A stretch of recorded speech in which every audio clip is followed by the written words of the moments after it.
It's funny that today's topic is circled around asking for help. And when I was advised by HE that I needed to provide a short bio, I actually froze. I dreaded the thought. I hate writing about myself. So I did the first thing that I could think of, which was ask a friend for help. I asked one of my dear friends, some of you might have crossed paths with them, Catherine, who's a phenomenal writer and used to work here. And I was like, I need a bio. I don't like talking about myself or writing about myself in particular. There's something about seeing words about yourself in print, whether it's typed or handwritten. It just causes a lot of confusion for me and discomfort. So I asked for help. And thankfully, Catherine wrote a beautiful, wonderful bio for me, something that was nice and short and sweet and true to who I was. So I want to give a big thank you for that, because if it wasn't for Catherine's help and for me asking for it, it had ripple effects. HE wouldn't have had an introduction and would have to figure something out. I would be stumbling upon my words to try to figure out some jumble of words to also give that would not be as concise and concise. But for today, I also wanted to acknowledge that I am very privileged to be standing on territorial land from First Nations folks, and I recognize my privilege of being here. That's something that I hold true to my heart and wanting to recognize. In terms of who I am, asking for help has never come easy for me, but it was something that I needed to do to survive. I promise just the first little bit is going to be a little bit on the darker side, but then it gets better. So as a child, I actually struggled a lot with childhood abuse, whether it was sexual, physical, and intergenerational trauma as well from my family.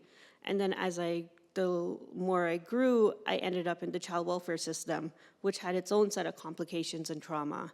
I eventually, unfortunately, was a survivor of sex trafficking and human trafficking as well, which led me to being in the social services field and the youth justice field and mental health and addiction and accessibility advocate of where I am.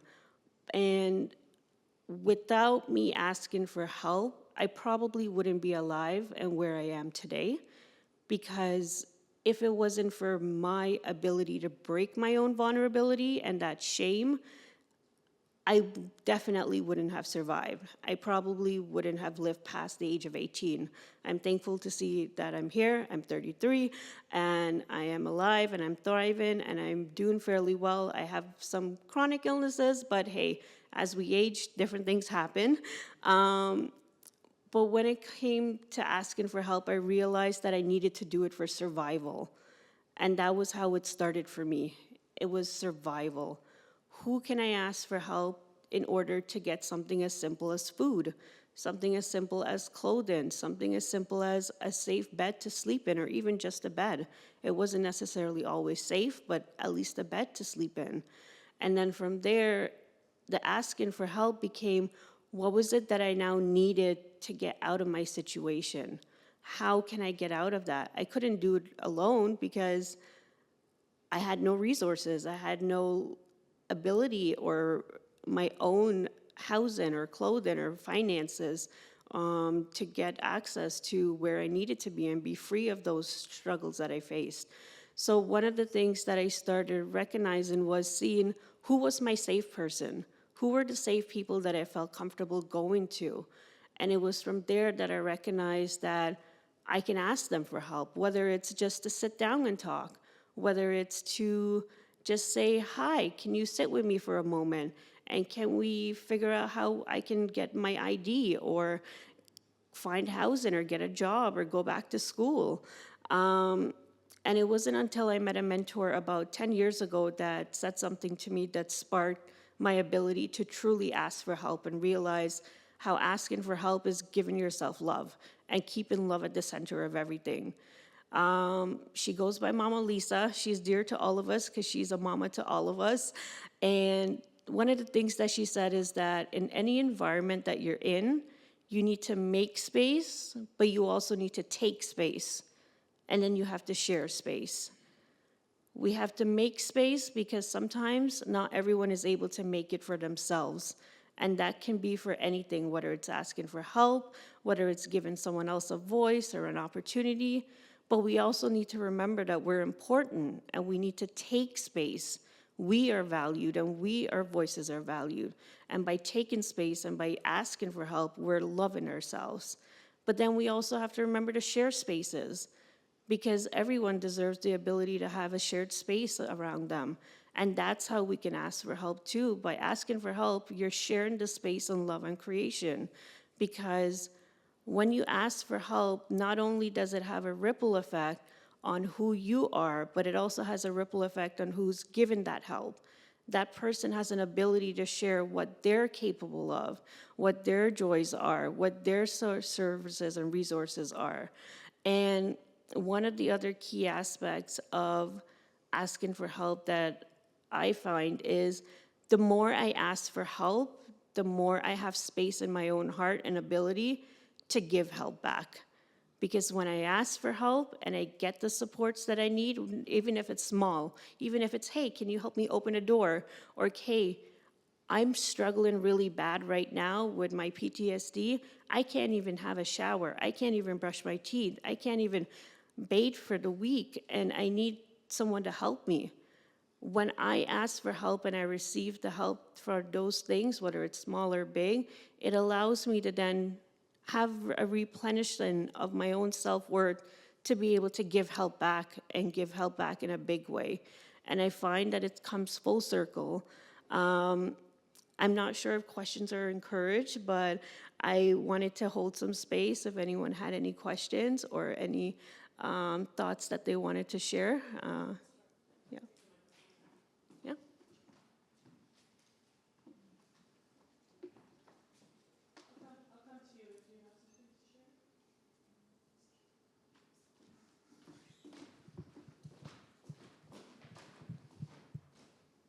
Kind of an anecdote that's occurring to me. I just finished a book, fiction, but our protagonist fakes choking at restaurant after restaurant, has to go to a new restaurant all the time, fakes choking to death and gets people to help, and they feel better about themselves and take a vested interest in him as like their child and keep on taking care of him with checks subsequently. Yeah, it's interesting. I know in the world of psychology, when I dabbled a bit in it, we tend to be the person that we wish was there for us. We tend to want to be the person now that we wish was there for us when we were younger. And sometimes the actions that we take on subconsciously or unconsciously can reflect what we wish we had when we were younger or in a moment that we were most vulnerable. And it sounds like that person, that's what they were trying to do, but it had a ripple effect as well. Whether they knew it or not, others were able to offer their gifts of services of helping, whether it's the Heimlich, whether it's staying nearby, whether it's holding space or giving water. But yeah, no, that's a very good anecdote. I like that. I don't know if you want to go into this, but you said that you found your mentor about 10 years ago, but I'm guessing to survive those earlier crises that you faced in your life, you needed to survive and find a way to find some kind of help in those situations. I don't know, like, is there a way you can speak to what inner resources you found to survive those earlier crises in your life? So for a lot of those things, I reached out to community resources. As I got to know, the library was my best friend. The library was my best friend because everywhere at the library advertised was always posters of something called 211. I didn't know what that was. I was living in the region of Peel at the time. I wasn't in Toronto. But it was always posters of saying 211, if you need something, just search it up on 211 and you'll be able to get it. And the first time I used it, I was able to find a shelter, a homeless shelter, and that's where I went to for the night. And because I was only 16, I did not want to stay there. It was a scary place. I chose to stay on the streets. But then I went back and I was like, okay, what else can 211 help me with? They gave me something, but it wasn't something that was helpful at the time. And then that's when I realized there was something called Ontario Works, the welfare program. And I was eligible for it because I had ID at the time and they were willing to take my ID. So I applied for it. And that's how I first was able to get access to money for the first time in many years. And then from there, having that Ontario Works worker, I was able to ask them questions and let them know, I'm homeless. I don't want to be in a shelter, because the one that I went to, it was scary. I don't think I could survive being in that space. And I truly believe in ripple effects, because it was by coming across one thing, I was able to ask a question, and then it led to something else that then allowed me to have access to more resources. And eventually I learned more about community resources such as shelter programs that are meant for young people specifically, that are meant for young people under the age of 25, so that way it's a little bit more nurturing and it caters to the fact that they're still developing. The other thing that was helpful is I started volunteering. Volunteering was a very big thing for me. Despite me not agreeing with systemic programs like Children's Aid Societies, one of the escape was their volunteer program. It was done very separate from the way they practiced their work, and I was able to meet my mentor through that program. And so that's how I was able to get there, yeah. But it's that asking questions, even if you're not asking for help directly, it's asking questions to inquire more. You might then be able to find yourself getting the help that you actually truly need, yeah. I have a question. Just as I was collecting ideas for the song that we started with today, it came up around like fear of rejection and the shame around asking for help. And I'm wondering if you could reflect a little bit on practices that or things to help build that kind of resilience and inner strength that makes it capable to actually ask and move past those fears and the shame. One of the things for me is I try my best to repeat this sentence in my head. If it's a no, it's okay, move on. Someone else will eventually give you a yes. That's something that I try to practice in my head whenever I know I need to ask for help, because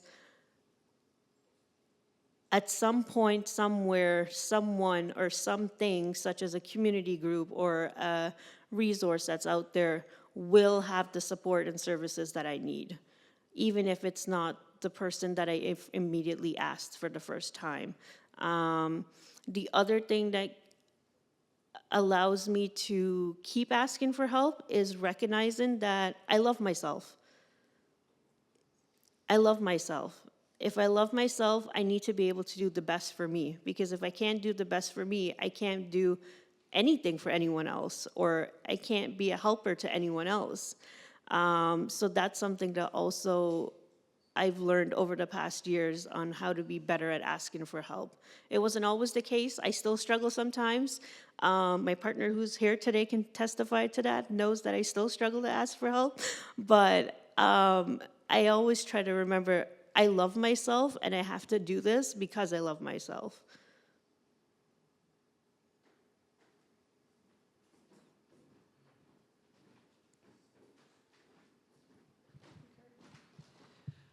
Okay, this question's coming from a slightly different place. As a person who's visually impaired myself, I mean, I do need help with certain situations, but often people misinterpret what I need and they offer what they think I need. And when I make an effort to explain, I often get very aggressive responses. I mean, I make an effort not just to let those pass, but sometimes it really hurts, and sometimes it makes me not want to ask for help. An immediate thought that pops up into my head by you sharing that with me, thank you for sharing that, is someone else's action is a reflection on them and not upon you. And that's something that we have to try to remember when someone else chooses to reject something or becomes angry or frustrated or flustered. That's something that they themselves have to work on. And it's not a reflection on you or what you were trying to do or you were trying to ask. And I'm really sorry to hear that the experience has been a slight rejection or overcompensation of trying to guess what it is that you need help with instead of actually listening. I know it's disheartening, but I would try my best to either have someone else be asked or repeat yourself and say, hey, I know you really want to help, but right now, this is what I actually need. This is the thing that will help me the most. It's almost as if I'm starving and hungry and you keep trying to give me clothes. That's great. I appreciate the fact that you're willing to share clothes with me. But if what I need is food, clothing isn't going to help me. So I would say something that also works, because I have encountered people in the past where they try to overcompensate how they're helping, and it's not what I actually need. I let them know I appreciate them trying to help, but what I actually need is A. However, you're giving me Z, and it's not helpful right now. I hope that can be helpful in the future. Yeah. Thanks. I'll stand. Oh, you're gonna hold it? Okay. Okay, so I'm originally from India. I came to North America when I was 5 years old, and my dad was a graduate student in the United States, and then we immigrated to Halifax, Nova Scotia a year later. I was subjected to racial slurs multiple times a day, every day, my entire life. My dad was not the kind of guy that you said, well, these kids are not treating me right. He would have just told you, deal with it. And of course I did, so you avoided situations where you knew that it would be trouble for you. But, the culture of the 1960s in Nova Scotia was a culture of erasure, of exclusion, systemic racism in the education system. It took me a really long time to accept myself, to love myself, to have some self-esteem, and so on. And in 2005, I read a book called The Autobiography of Malcolm X. That was a game changer. And then I watched every video that this guy had put out, every speech he had ever given, and I watched all the documentaries about him. And then my folks had always wanted me to keep like a low profile, not say anything to anybody, not talk about racism and all that stuff, And I realized, well, hey, how are we going to make this problem go away if we don't talk about it, And so I started talking about it.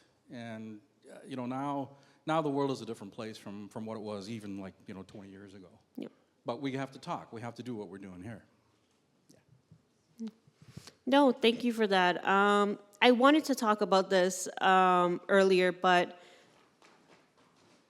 I know this opinion isn't always welcome. But I'm glad that you brought up the fact about systemic racism and other systemic barriers that are in place. But asking for help has always been a natural thing. And if we want to take it back to being truth to the Truth and Reconciliation Act of honoring Indigenous folks, asking for help has been a lifelong practice. And receiving help and giving help and community helping has always been a part of their practices. It was only taken away when colonization came into place and everyone was separated and everyone was siloed.